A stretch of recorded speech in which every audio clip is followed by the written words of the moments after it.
right, good morning, everybody.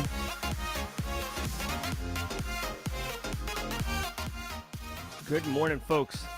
Today is Monday, January 16th.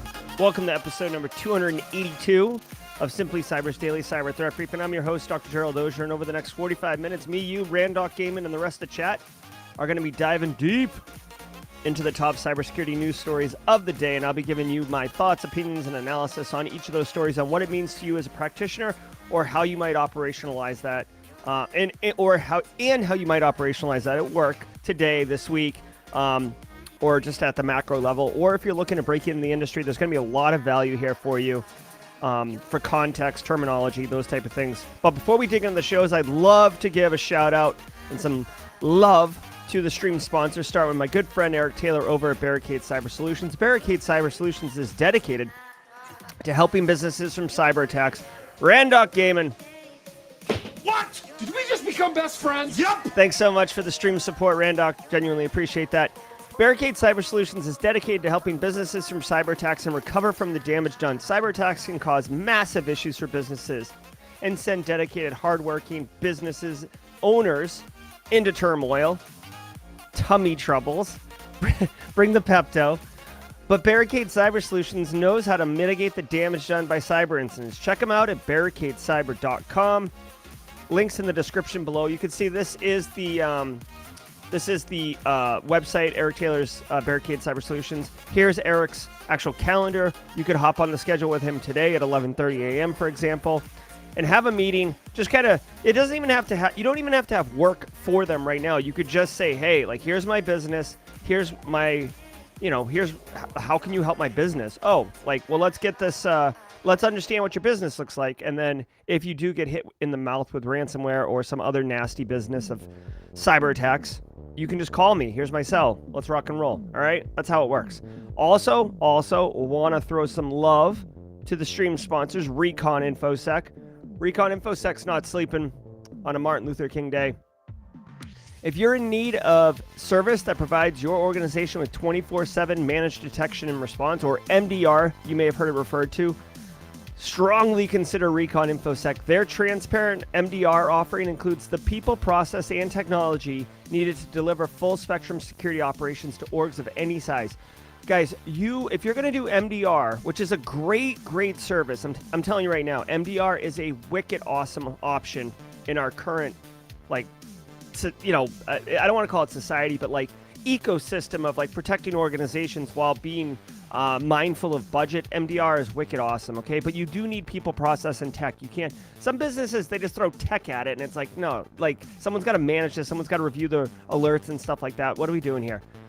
Recon InfoSec provides direct access to the actual team doing your work. So the analysts, engineers, and architects, it's basically an extension of your office.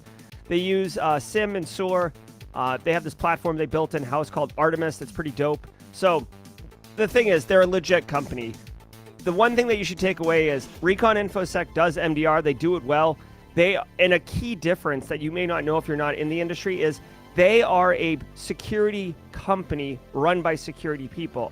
Some other commodity MDR providers are businesses, right, with security people. So they're security companies run by business people. Recon InfoSec, security business run by security people. Give it a shot. ReconInfoSec.com. Links in the description below. I want to remind you, each episode of the Daily Cyber Threat Briefing is potentially worth half a CPE. I have checked this out. Say what's up in chat to document you're here. I have checked this out against ISACA's and ISC Squared's policies and felt strong that I could make the good argument, according to their policies, that Simply Cyber's Daily Cyber Threat Briefing does, in fact, comply with what CPEs are. Somebody in the comments sent me a link to ISACA's like frequently asked questions thing, and they do say that podcasts, self-consumed podcasts don't count. So like if you listen to an episode of Darknet Diaries on your own. But again, I'm still digging into the details here. I think what we're doing here is more of a webinar. It's instructor-led. I may have to start, like, I don't want to do this, but I may have to start putting together like some type of, like, like registration or something like that. Like I don't know how to do it yet. I'm still looking into it. But you would effectively put in your email, and then at the end of each episode, I would email you a certificate for half a CPE. I'm just trying to help people out here. I'm just trying to do a good thing and not overcomplicate it. But just stay tuned on that. If you do claim CPEs, make sure that you review the policies and make sure that you're compliant with those. If you're live, love it. Thanks so much for being here. I'm a crypto. If you're live, I love it. I love it. Thank you so much, guys. If you're on replay, hashtag Team Replay in chat. Thanks so much for catching the stream on a time that works for you. And just a final reminder before we dig in that whether you're live or replay, if you prefer to consume this content on your own, we do make it available on your podcast app of choice. So this is Apple Podcast, but we can also do it on Spotify and a bunch of other ones you can see here. Here's Friday's episode, Thursday's episode. Shout out to Base Case for helping me manage this. Guys, at the end of the, hopefully you realize at this point, I'm into getting this information to you. I'm less concerned about running it like a business. That coffee's good. FYI, I ran a half marathon on Saturday. This is the race jersey. My legs hurt. My energy level's low. Yesterday, I was just a pile on the couch. Family movie night. It was good times, but I'm tired. Let's sit back, relax, and why don't we just get into the stories? And then I'll catch you guys on the flip side as we do jaw-jacking. Reminder, it is Callan's Art Week, Art of the Day. Mondays are Callan's Art of the Day, so we are going to be getting into that on the mid-roll. But right now, sit back, relax. Shane Himes, how did I do? I did all right. 1 hour, 48 minutes, 8:16 pace. I came in 352nd out of 2,600 people. All right, let's chill. Let's get into it. What's that? Okay, it is Callan's Art. Callan's Day of the Week. Art. Callan is off camera right now, and he wants me to let all of you know that he said hi. Good? Okay. Let's go and get in the news, y'all. From the CISO series, it's Cybersecurity Headlines. It's Monday, January 16th, 2023. Norton LifeLock warns that hackers breached password manager accounts. Gen Digital, formerly Symantec Corporation, and Norton LifeLock is sending data breach notifications to customers informing them that hackers have successfully breached Norton password manager accounts in credential stuffing attacks. According to a letter sample shared with the Office of the Vermont Attorney General, the attacks did not result from a breach on the company but from account compromise on other platforms. The notice explains that around December 1st, an attacker used username and password pairs that they had bought from the dark web to attempt to log in to Norton customer accounts. For customers utilizing the Norton Password Manager feature, the notice warns that the attackers might have obtained details stored in the private vaults. All right. So this is, there's a bunch going on here. First of all, God. So first of all, if you're using username and password only, if you're doing that, then you can't reuse passwords, right? Educate your end users, guys. You can't freaking reuse passwords. They get compromised and people do exactly this. Second of all, if you're a security company, you should, if you're a security company, you should require your customers to enable multi-factor authentication. Like, what are we doing here? Which they did not do here because people were able to basically, what do they call it? A stuffing attack, credential stuffing attack, to log into a bunch of user accounts. Now, I will give Norton a little bit of love that they did detect it. They did shut it down. They did notify customers that their accounts could have been compromised. They do say that Norton's system was not breached, but basically an unauthorized third party. Well, that's not it. The attack did not result on their company being attacked, but other platforms. So essentially, whatever. Let's say it was. Do you remember that story last week or 2 weeks ago about people who love the game cricket? In India, it's it looks like it's kind of like I don't know, baseball-ish. That game Cricket, well, they had a website account. They had a social media site that got breached the other day, and username and passwords got lifted from that. So if you use the same username and password on both those sites, like that's how they would have gotten into this. Now, I find it interesting that the threat actor targeted Norton LifeLock to log in. Oh no, it's Norton Password Manager. Okay, so I guess some like password vault. Dude, oh my God, that's even worse. If you're using a password vault, which basically is like one source to hold all your passwords, you absolutely should have a unique password for your password vault, and you absolutely should have MFA on your vault. That's shameful. You are so dumb. Seriously. Dude, come on. Like, so there isn't much of a story here except to point out that password reuse is terrible. Not using multi-factor authentication on sensitive systems and applications is terrible. And yeah, see, credential stuffing attacks right here is what they're talking about. And just a freebie for people who are new to the industry or not familiar with it. Credential stuffing attacks is a pretty common attack right now. And it's basically where you just get a bunch of username and passwords and you try to log in with all of them. Instead of trying like a brute force attack, which is like Carrie's email address, and then you're trying to iterate over like different passwords Carrie might use, you wouldn't do that because most systems would lock out Carrie's account after like 5 invalid attempts in a short period of time. So threat actors have kind of pivoted away from that because it's kind of stupid, right? Like you instantly shoot your foot. So they do this credential stuffing attack, which does work. Anyways, I've never liked Norton personally, so this isn't slander, but I've always found their products to be bloated, not useful. LifeLock itself was a joke back in the day. They were supposed to protect your identity. CEO of the company got his identity stolen like 15 times in a row. There's a bunch of clowns. To me, Norton's a perfect example of a company that's run by business people, like just squeezing the value out of it. Steals credit card information from Canada's largest alcohol retailer. The Liquor Control Board of Ontario, LCBO, Canada's largest beverage alcohol retailer, has disclosed a Mage card attack that occurred on January 10th. According to their statement, customers who made payments through the LCBO website between January 5th and 10th may have had their information compromised, including names, email and mailing addresses, air travel loyalty card numbers, LCBO.com account passwords, and credit card information.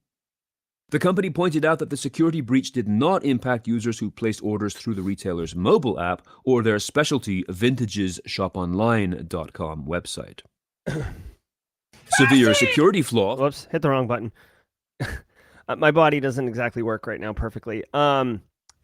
Okay, so guys, basically, this is actually not a uncommon attack, but it is worth discussing for a minute. So basically, this website, the Canadian Liquor Control Board of Ontario, which wherever my Canadian people are, is this how you, the largest beverage alcohol retailer in the country? Like, do you like Canadian people? Do you buy liquor off the internet? Like, is that how it works? Is that how Canada controls liquor sales? You have to go to like a boozy version of Amazon and buy your hooch? Is that how it works?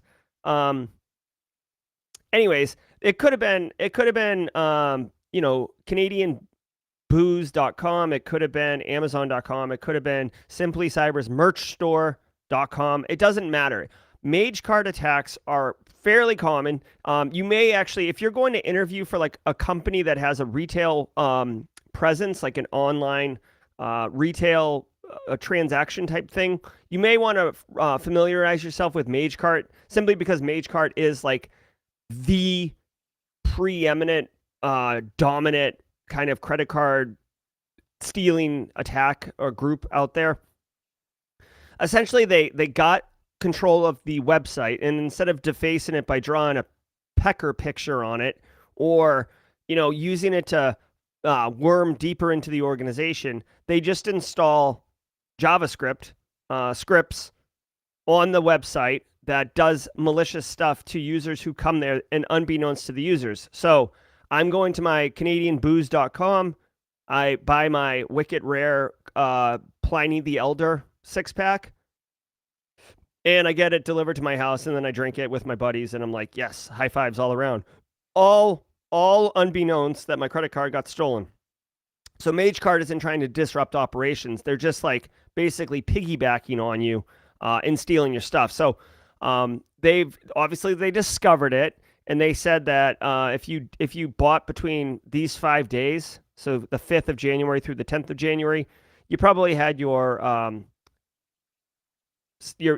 information that you typed into the website compromised, which would include credit card information and account passwords, right? So think of a keylogger, essentially, real-time key logging on the website. So all of your passwords are burned that you used there. All your credit cards are burned. You have to get those canceled and get new ones. It totally sucks. And you're probably at risk of being phished. Although the MageCart group is more interested with credit card theft and less, as far as I know, less about phishing and scamming and stuff like that. So, although it's not unlikely that they bundle that information up and sell it on the dark web for pennies on the dollar, since just because it's like an asset they have and there's no reason not to monetize it.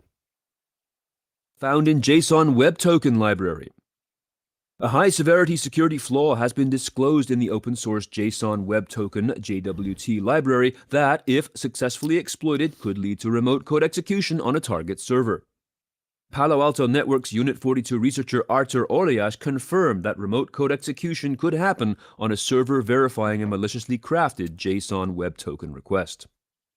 Tracked as CVE 2022-23529 with a CVSS score of 7.6, the issue impacts all versions of the library including and below 8.5.1 and has been addressed in version 9.0.0 shipped on December 21st. The flaw was reported by the cybersecurity company on July 13th of last year. Okay, so very interesting. This again kind of crops up the concern around using open source software, baking it into your products, supply chain, third-party risk, like whatever you want to call it. This has to do with this.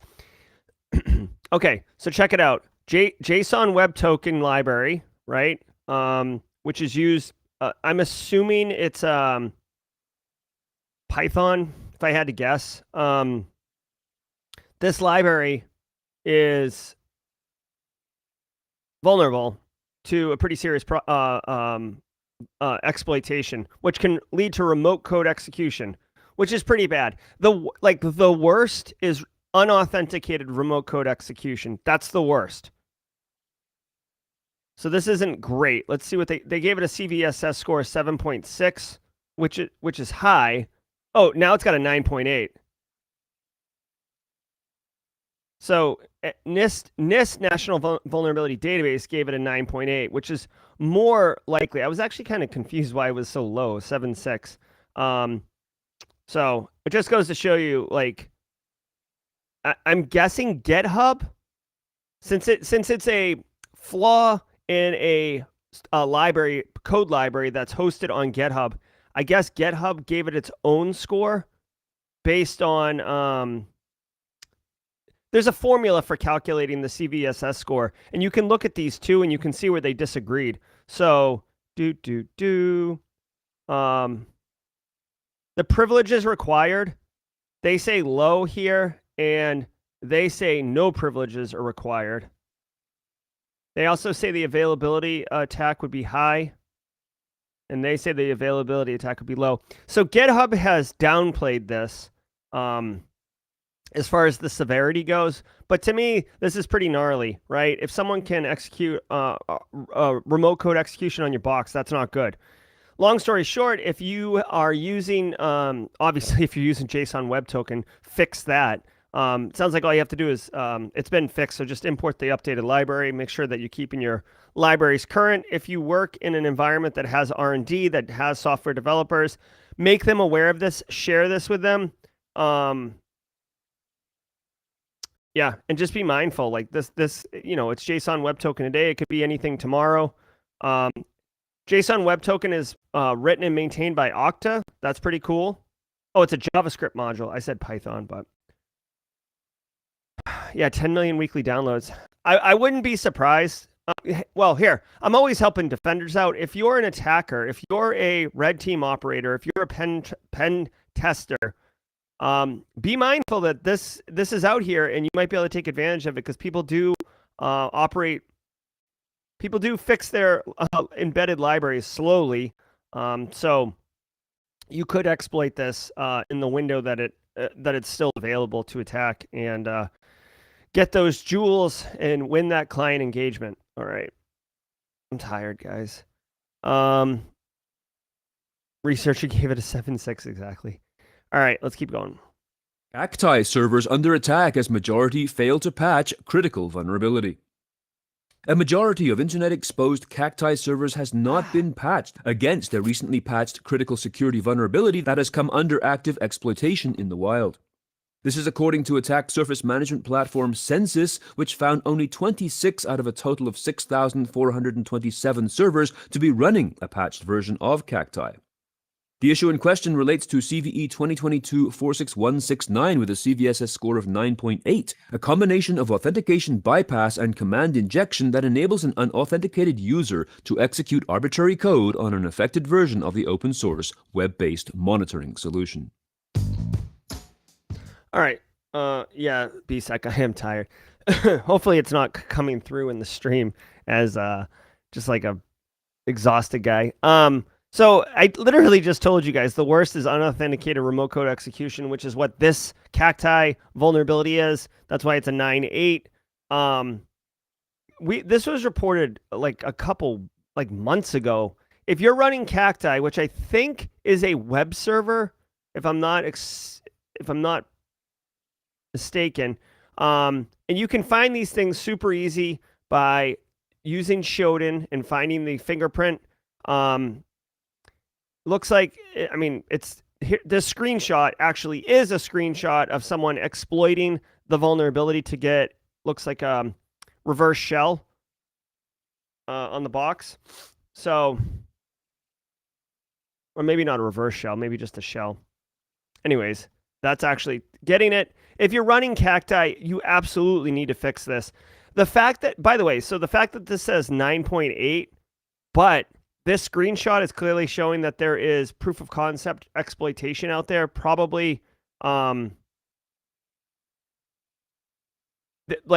Cacti servers under attack. This means there's active exploitation going on. Tools are out there for threat actors to blow up your Cacti servers. So in all honesty, this 9.8 actually should be a 10. Once it becomes actively exploited and people are like banging on these things, it bumps up to a 10, which means the worst, which means you need to get it fixed right away. So Cacti is a Linux-based and for server monitoring. Thank you very much, BSEC. So yeah, open source web-based monitoring solution. So it gives you a pretty pane of glass, I guess, right? Single pane of glass. Long story short, guys, like, if you're running Cacti, fix it. And by the way, can I just point out too, like, and this is no disrespect to Carl. It's a Linux-based system for monitoring other solutions. That means it's an IT system, which means IT people should be running it, not end users, which means, and IT people know better. IT people know that they should keep their crap up to date and fixed, right? Especially something like this that is being punched in the mouth right now. So let's get that fixed, everybody. And now a word from our sponsor, Serbi. Did you know that over 60% of the cloud applications used by your company don't support identity standards like single sign-on? And that these applications are the leading cause of breaches? Serbi can help.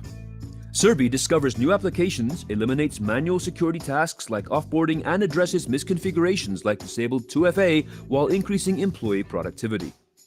Wait, a security tool that increases productivity? Yep. You can learn more at serbi.com. That's CERBY.com. Patch your wife, patch your kids. All right, it's the mid-roll. Let's do it.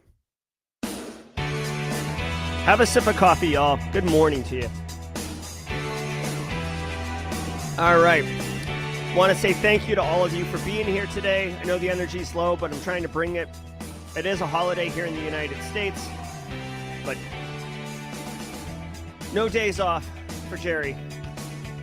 If you're getting educational value out of this stream, if you're getting entertainment value out of this stream, heck, if you're getting education and entertainment value out of this stream, the best way to help me out is to hit that like button. Just take 2 seconds, hit it. It A, tells me that you're enjoying the content that I'm producing, but it also will tell YouTube that, hey, cybersecurity people like this show. I should go show this to other cybersecurity people who do not know about it and get them in the fold. That's what I'm all about. And that's what we're doing. So take a second, hit the like button. Thank you so much to Barricade Cyber Solutions. Thank you so much to Recon InfoSec for their continued support of the show. Thank you, Michael Starnes. 1 hour, 48 minutes. Jess Bishop, I love the community too. Thank you so much. Guys, if you want, there's still time. Go to simplycyber.io/newsletter right now to sign up and get the newsletter every single Monday with an asterisk. Every single Monday, I send out an email that has 3 actionable tasks that you can use right away for your end users, your peers, and your executives to deliver instant cyber risk reduction. It's awesome. If you don't like it, you can unsubscribe. Honestly, I don't even check the numbers. There's a couple thousand people on that newsletter right now, but I do it as a community service. So if you want it, get on there, simplycyber.io/newsletter. I put an asterisk next to it because you did not get your letter today because I haven't done it because I'm exhausted. And right after the stream today, I'm going to write it, and it will be in your inbox tomorrow at 6 a.m. I figured because it was a holiday, I could get away with it, and it would be justifiable. Guys, I also want to remind everybody that I've started partnering with IT Pro TV. They're called IT Pro now by ACI Learning, but we all know it as IT Pro TV. There's a pinned comment right now. You can get 30% off at IT Pro TV. I'm taking their IoT penetration testing course right now. I really like the content that they put out there. I'm already friends with Daniel Lowry, one of the edutainers over there, and it's his course, and I'm really getting a lot of value out of it. So if you're interested, go check it out. Get the 30%. You can see Simply Cyber. They even have our own landing page. Oh my God, let me take a sip of coffee. We'll do the jaw jacking at the end of the stream.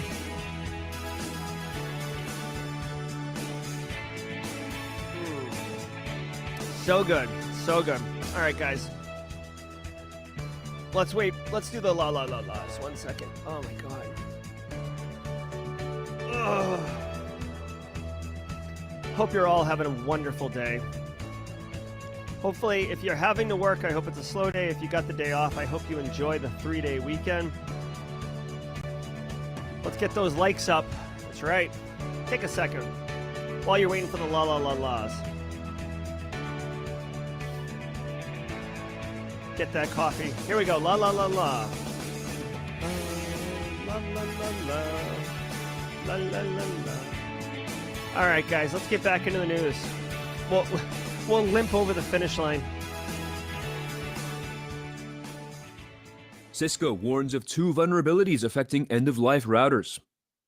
Cisco warned customers last week that it will not release software updates or workarounds to address 2 vulnerabilities affecting a line of routers that were last sold in 2020.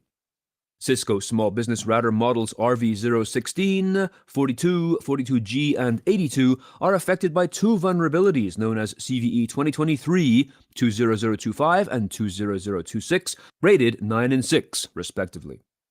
The bugs allow a remote attacker to bypass authentication or execute arbitrary commands on the underlying operating system of an affected device. Cisco added that the vulnerabilities are not dependent on one another. Twitter's laid off workers. All right.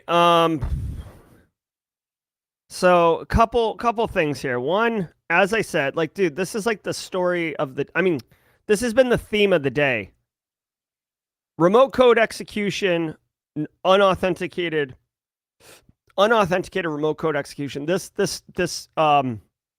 this font that I've highlighted right here, bypass authentication or execute arbitrary commands, that's the worst. That is the worst. That's the biggest impact you can get, right? So these are serious vulnerabilities.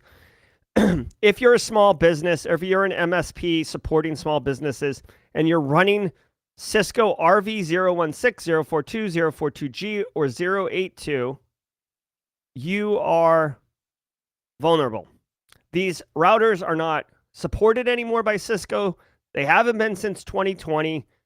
Here's the reality. Small businesses, even large businesses, frankly, but small businesses are paying really close attention to financial investments, tech refreshes. Hey, just make it work. Hey, we move fast and loose here. No big deal. But you need to do tech refreshes because the reality is crap like this happens. If you are in a business that's doing this and you need investment dollars, you should bring this story to your management and say, hey, I know we've been around here for the last couple years, but now it's real. This could get exploited and really ruin our day. So instead of I guess I'm kind of salty right now. This is not how you would make a compelling argument to management, but basically be like, listen, do you want to spend, these are probably a few $1,000s.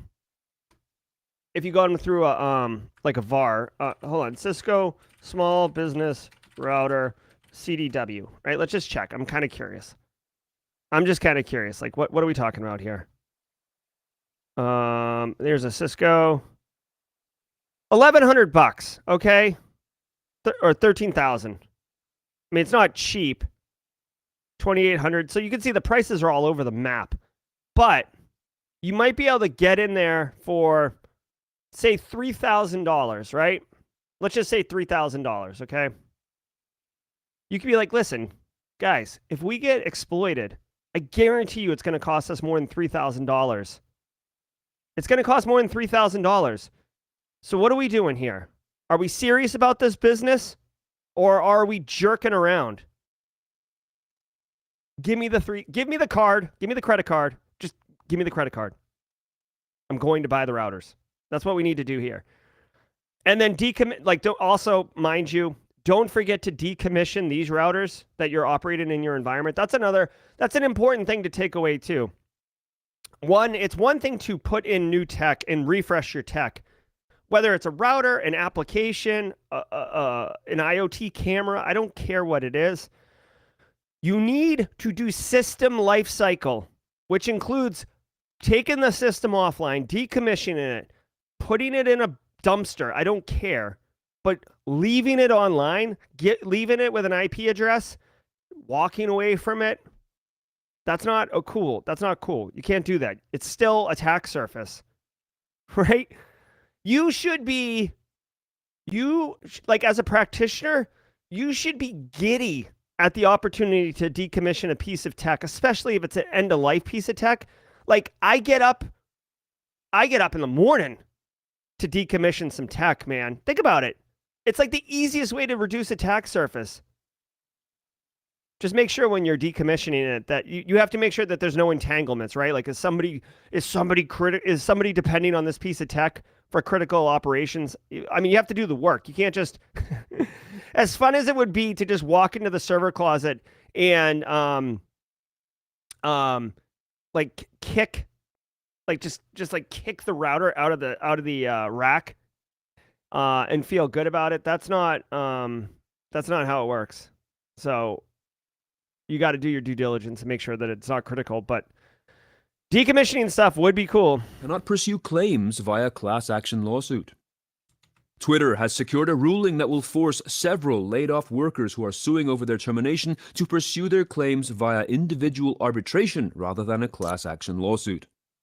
U.S. District Judge James Donato on Friday ruled against 5 former Twitter employees who are accusing the company of failing to give adequate notice before laying them off after its acquisition by Elon Musk. Europol takes down call center. Wait, hold on. What? Twitter has secured a ruling allowing the social media company to force several laid-off workers suing to pursue their claims via individual instead of a class action lawsuit. Oh my gosh. So you guys know how I feel about class action lawsuits. This definitely seems like a big tech company throwing their money around in order to frustrate individuals. So a bunch of, like, as we all know, like half of Twitter's workforce got laid off. It looks like they were trying to band together for a class action lawsuit to sue, saying that Twitter didn't give them adequate notification to fire them. And now they're not able to do a class action lawsuit. They have to seek individual arbitration, which obviously is going to cost a lot more money, be a lot more painful. I'm sure the lawyers aren't happy about it, since the lawyers are the ones who are all about class action lawsuits. Cash, homie. That's right, Randy.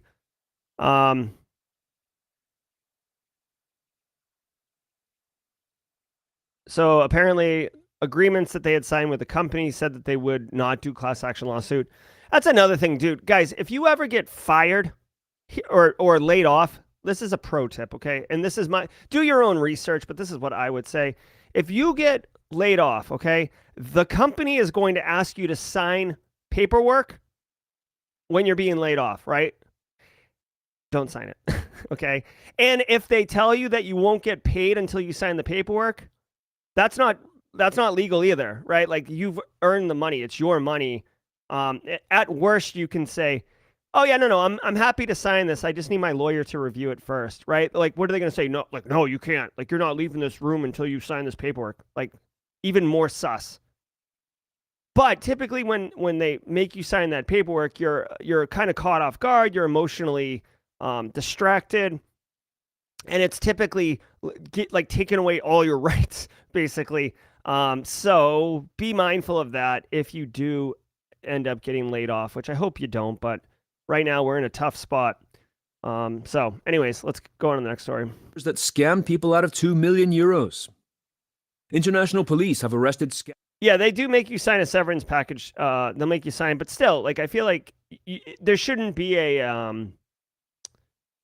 like, it's now or never. Like, you should be able to say, like, hey, I'd like to review this or whatever. They're gonna try to jam you through it, but scammers selling fake cryptocurrency in Europe, Australia, and Canada, Europol announced on Thursday. Through a cross-border investigation launched in June, police arrested 14 suspects in Serbia and 1 in Germany. More than 260 other suspects, including people in Bulgaria and Cyprus, have been questioned, and some are awaiting prosecution. The criminal network consisted of a number of groups operating from at least 4 call centers in Bulgaria, Cyprus, and Serbia. Police searched these locations and seized 3 digital wallets with about $1 million in cryptocurrencies, also 50,000 euros in cash, 3 cars, computers, and some documents. The victims, mainly from Germany, lost over 2 million euros in an online investment campaign similar to a Ponzi scam. all right, here we go. That's the sound of the police. I'm a crypto evangelist. I love it, love it, love it. All right, so a couple things here to celebrate. One, Europol with the W taking down scammers. I love it. I love it. I hate scammers. Scammers suck. Second of all, I know a lot of the scam bait YouTube channels that are quite popular. They typically feature Indian call center scam centers or whatever. I just like, and yeah, there's a ton of scammers coming out of India, but I want to point out that this was Serbia and Germany. Okay, so, you know, Europe isn't like above it, right? The scammers are everywhere, man. Criminals they're from every walk of life. Okay, next thing I want to talk about is pig butchering. Okay, so good on Europol for taking the scam call center down. This is just going to slow down, not stop, scammers. The technique that they're talking about is called pig butchering. Now, Leslie Carhart on Mastodon, and she's a really well-known security practitioner. She goes by the handle Hacks for Pancakes. She's over at Dragos. She actually linked to this article that I read. Let me see if I can. I'm going to link this in the chat below.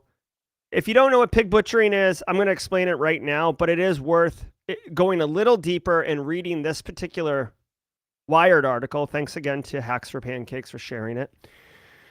here's the deal. Pig butchering is essentially a social engineering attack where you scam someone into giving you money. Now, that may sound like a classic scam, but what makes this a little different is the threat actor will like basically give you money, right? To entice you, to make you think that you're actually involved in like a successful financial enterprise, and then once you like go YOLO with your money, they steal it. Okay, literally, and I cannot believe it. Like, You are so dumb. I cannot believe that this scam works, guys. If you have gotten a message on your phone, right, that says, here, I'm just gonna read like the last one I get because I get them all the time. I'm sure you do too. Get out of here with this. Ready? Let me see. I kind of delete them. Typically. Okay. Are you Linda? Question mark. I'm Amy. How are you? When are you going back to New York? If you get these ridiculous, unsolicited, stupid text messages like, hey, Bob, are we going golfing Tuesday? Let me know. Or the profile picture will be some very attractive woman. Hey, I left my phone. I lost my phone and I don't remember my contacts. Is this Kimberly's phone number? Right? That's how the pig butchering scams start. Now, guys, I have no idea how this works, but like, listen, for this one right here, where's my Linda? Are you Linda? I'm Amy. How are you? Now, someone who doesn't know any better, or Carl, might respond, hey, this isn't Linda. Wrong number. Who dis? The scammer at that point will respond with, oh, I'm sorry. I thought this was Linda's phone. I'm Amy. Who are you? Oh, this is so silly. Who are you? Oh, hi, Jerry. Like, it's nice to meet you. Sorry, I made a mistake.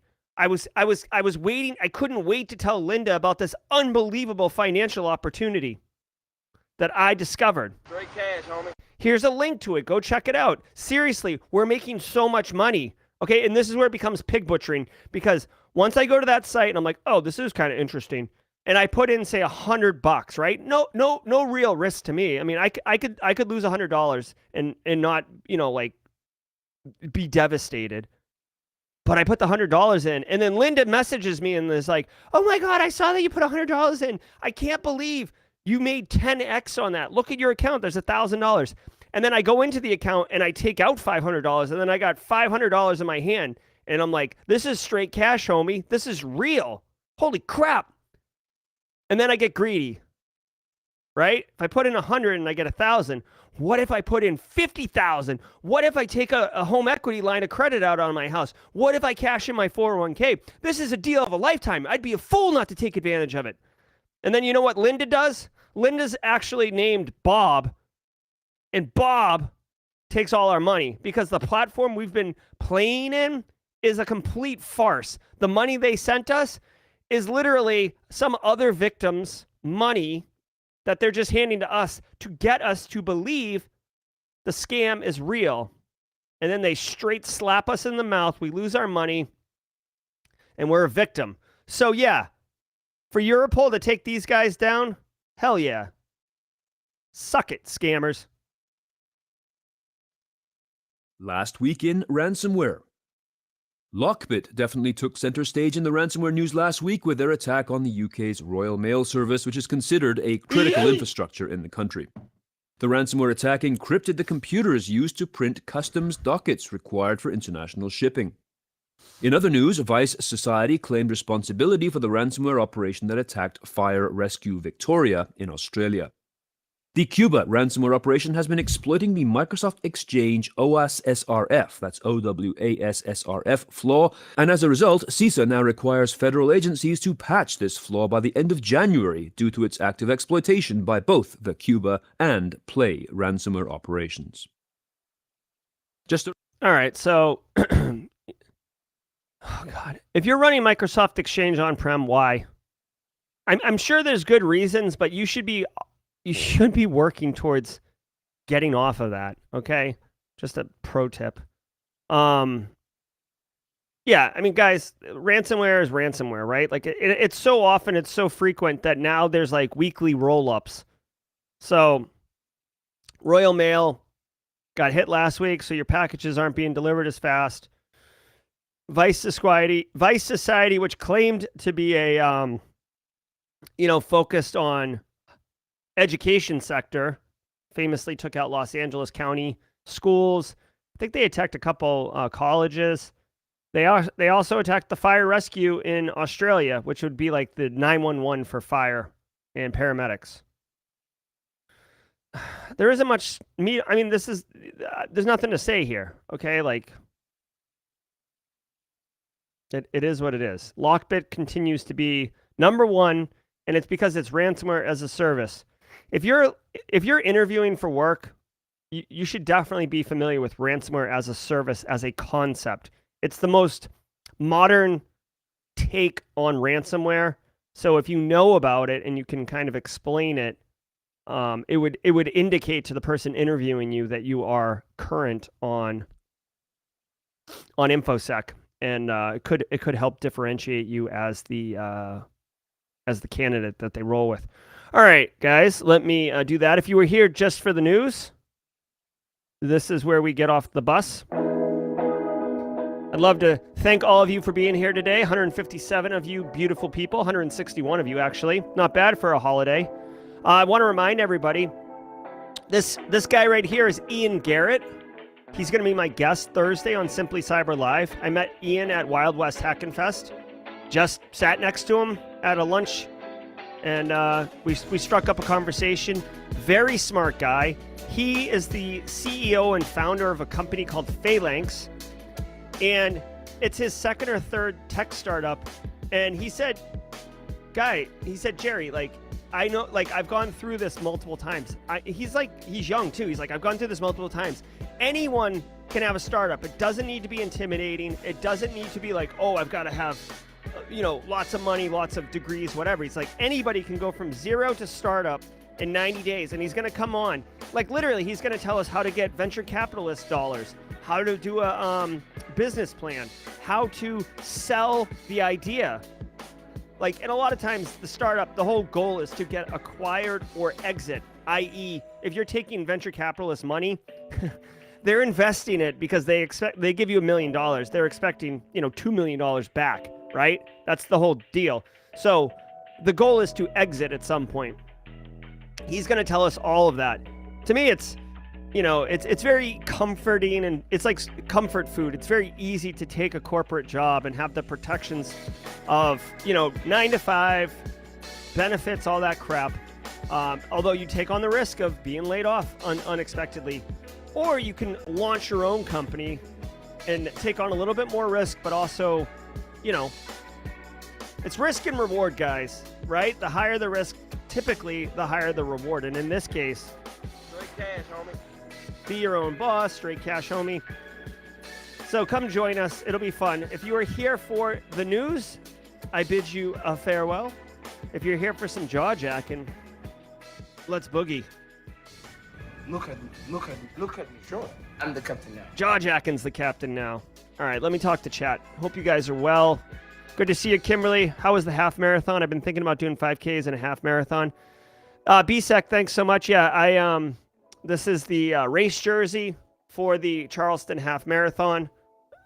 Kind of a simple jersey, which is nice, but I always appreciate it. Also, the gift, the runner's gift, was actually like a really nice pint glass, kind of like the tall one that's almost like a Kolsch glass, but it bevels out.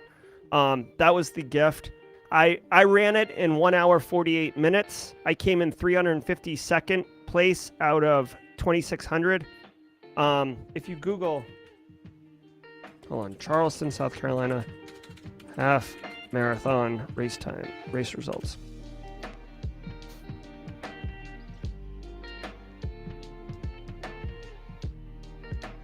Is this it? No, that's 2014. Jesus. Yeah. I got the receipts, everybody. I got the receipts. Let's do this. Welcome to the squad. Let's do this. I definitely... Oh, that's the 5K. Hold on one second.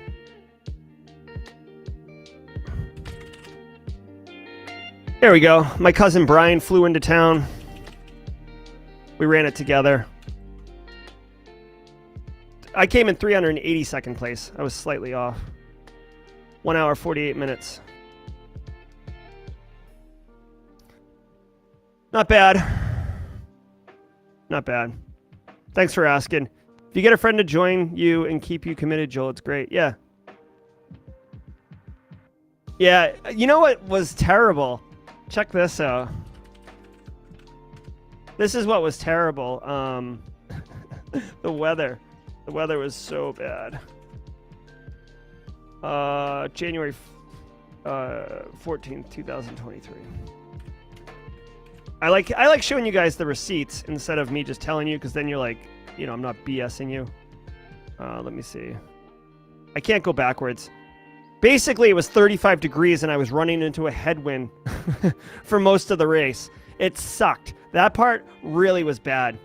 Oh, I'm sorry. Adam Frank's right. I forgot. Sorry, guys. So it is Monday. It's Callan Art of the Week. Callan did this. Wants to share love and prosperity with everybody. So please, thank you so much, Callan, for the Art of the Week. And this is a banana, I think, saying, oh, yeah. And this is also saying cool. And it's either a banana or it's a bird. I'm not really sure. But genuinely appreciate Callan and his support. Adam, thank you so much for reminding me about the... Thank you so much for reminding me about the Art of the Week. I would have been bummed out to forget about that. Kool-Aid Man Banana. That's right. Trying to work on getting some more raffle prizes, guys. We'll see how it goes.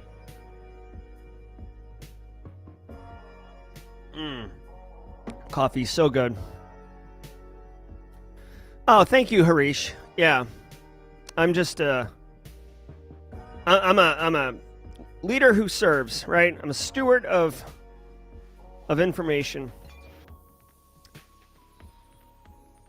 Oh, that's a good point. MLK, civil liberties, equity. Callan did not draw it for that reason, but I do appreciate the tie-in there. Nicely done.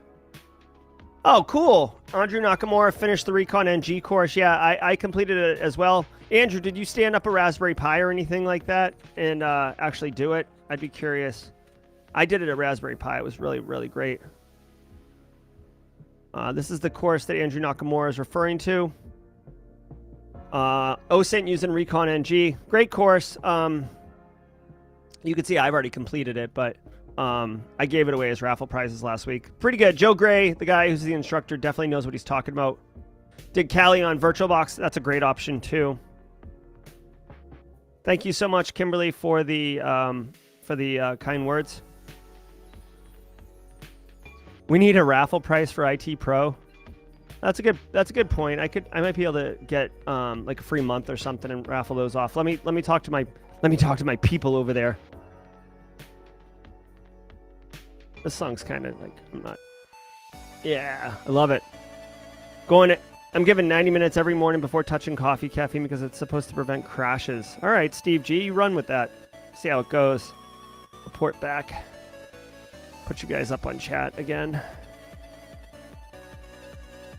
I haven't messed with it yet, Jerry. I have Cali on VirtualBox. Yep. Randoc.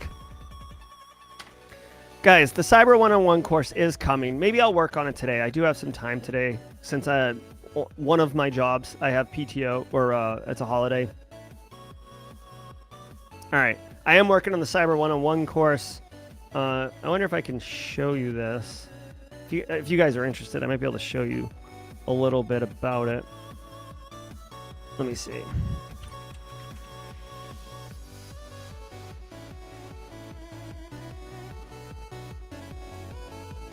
How can I do this? All right, you ready? Are you ready? How do I link to this thing? Okay, check this out. For those who hung out and stayed late, yeah, thanks, Dan Reardon. I actually have to do the newsletter. That's what I'm going to do as soon as I get off the phone or get off with you guys.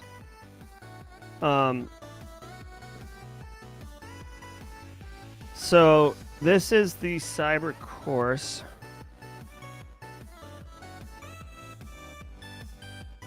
If you can see it, you can see all my internal. This is how I manage myself. But this is the this is the Cyber 101 course, guys. If you're interested. Whoops. This is the Cyber 101 course. Can I do dark mode, or what are we doing here? Can't do dark mode.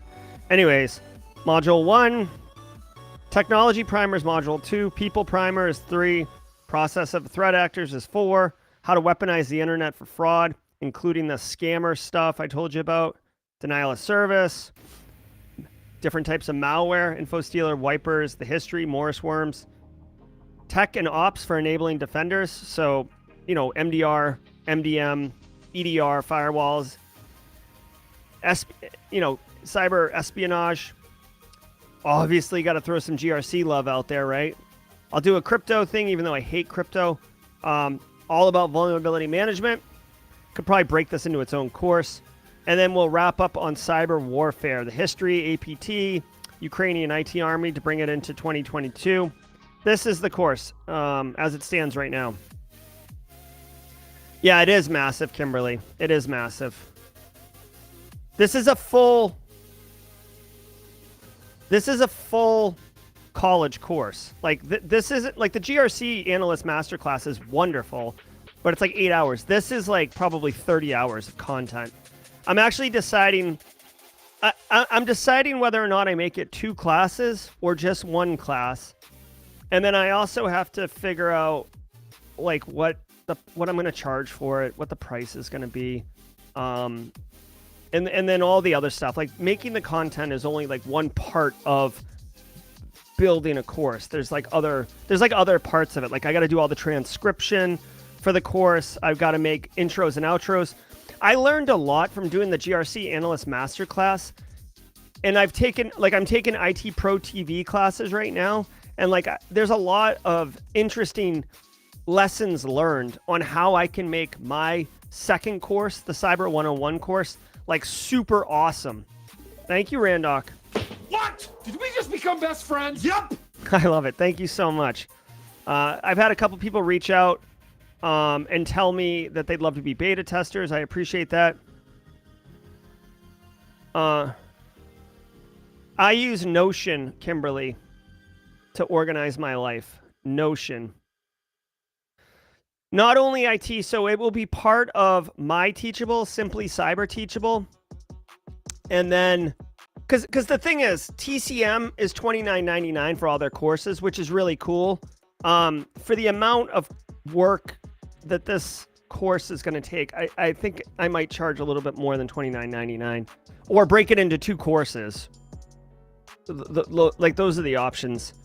I don't know, guys. I appreciate you guys holding me accountable, though. Nice, Citadel. Yeah, it really is a lot of work. Like if it was just turning on the camera and talking at it, that'd be fine.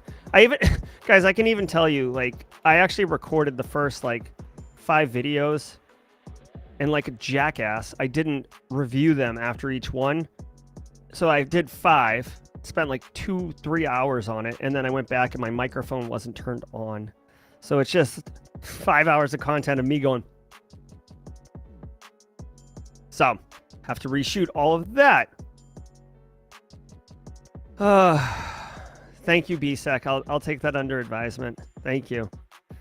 So anyways, yeah, it's all good. It's all good, guys. All right, we're at 9 o'clock. I'm gonna do the newsletter. I might, I gotta tell you, I might stop doing, I don't know if you guys have been following, but I've been putting out like 60-second cyber news shorts, right? So it's like a quick little story. It's done in like the vertical format. It's supposed to be consumable for like, it's like a Instagram reel or TikTok type thing. It's a lot of work, and I don't think I'm really getting a lot of return on it. Like people don't say anything. It doesn't get a lot of like traction. So the amount of effort, I've been doing it for probably like 45 days. The amount of effort I put into it versus how the community is receiving it. So I might stop doing that. So I can, like, instead of spending 2 hours building TikTok reels on 60-second cyber news, I could spend 2 hours working on the Cyber 101 course. You see what I mean? Like, I only have so much time, so I have to be deliberate about how I spend it. And these news things, I thought they were really cool, but I thought it was cool, but you know, the proof is in the metrics, and the metrics are indicating that people will say they like it, and I'm sure they mean it when they say it, but it's not the Simply Cyber Daily Cyber Threat Briefing, you know what I mean? Yeah, Kimberly, that's possible. I do it on LinkedIn and YouTube Shorts. So I suck at Instagram, so it's like, I don't know.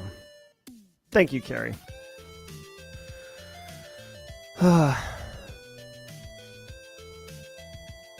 Joel Belton. I haven't seen them populate my feed. Yeah. All right, guys.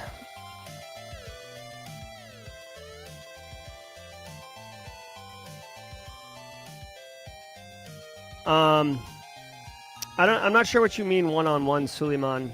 Not sure what you mean. Yeah, Kimberly, I could take a clip from the morning briefing. The problem is I don't have time. Like Aaron Katz mentioned that to me. We tried it a little bit. I just don't have the time. I need systems and processes, and it's just hard to if it's not streamlined and very easy for me to do. I can't take it on. It's too much. All right.